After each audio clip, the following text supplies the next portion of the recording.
Well, last week we told you that one of the largest and oldest banks in the country, Bank of America, founded by A.P. Giannini, is no longer really a bank. It's now a kind of intelligence agency spying on its customers without telling them, turning information over to the feds. We obtained proof that Bank of America scanned through its customers' private financial records back in January and turned the information over to federal investigators, once again, without telling its customers. The bank was looking for people who did, among other things, rented hotel rooms in Washington in January, people who made purchases in January in Washington, D.C., people who bought plane tickets. What's the point of this? Well, Bank of America, when we asked them, said they wouldn't comment on communications with law enforcement. That was not reassuring. And told us the bank has, quote, responsibilities under federal law to comply with police inquiries. That's not technically true. In fact, what they did may be illegal. But here's the interesting part.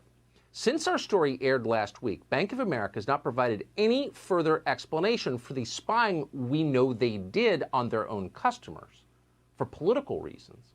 And as far as we know, despite the fact this is a big story, no politician in either party has bothered to ask Bank of America. So it's okay that one of America's largest financial institutions is now spying on people. And by the way, Bank of America may not be the only one. They're the only one we've caught so far. Should you be concerned about any of this?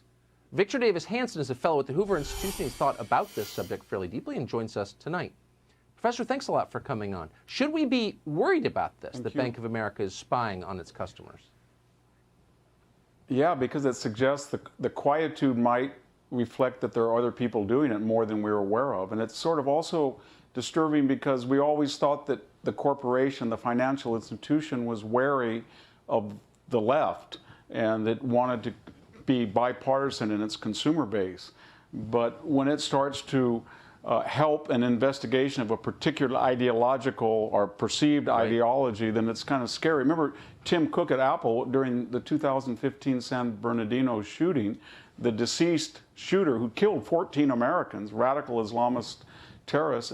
The FBI went to court to ask Apple to unlock his data on his iPhone for the investigations, and they refused. They said, we can't do that because we have to reassure our consumer base that their iPhone data is sacrosanct. And so it's not consistent. That's what's also worrisome.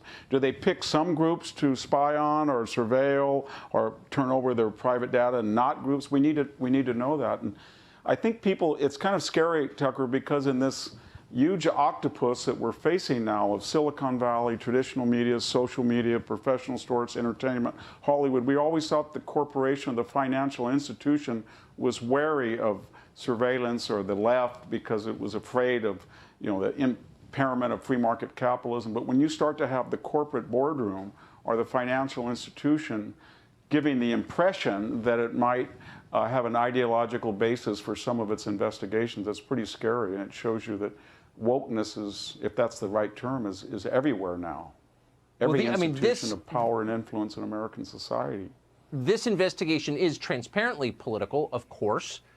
They didn't conduct anything like this when Antifa and Black Lives Matter burned a dozen cities this summer. Nothing like this. If Apple were participating in this kind of surveillance, of course, you would have no privacy at all. That would be truly horrifying and truly invasive. Why are no politicians demanding that Tim Cook explain whether or not Apple is cooperating with the Department of Justice to spy on Americans? I don't know that answer, but I think that politicians of both parties, because these 5 or 6 companies, Google, Apple, Twitter, Facebook, they have about $6 trillion in market capitalization. We've never seen such money aggregated in a 50-mile radius, and they use it quite promiscuously. Remember Mark Zuckerberg, 350 million. So it's not just that they're going to give to a politician or one candidate.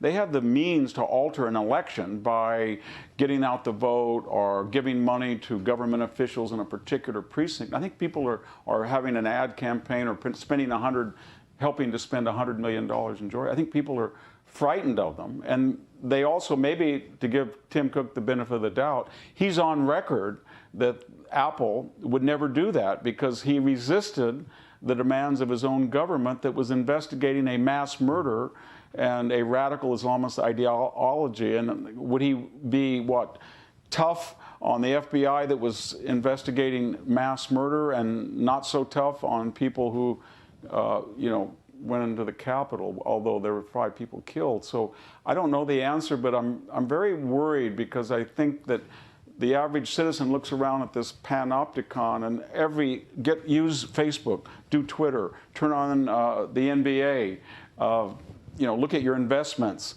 look at your bank, and it's all now coalescing. Remember this Time Magazine's recent issue, the secret history of the shadow campaign, where they boasted about the power of this collusionary effort. It's really, I think people got to wake up. It's dangerous.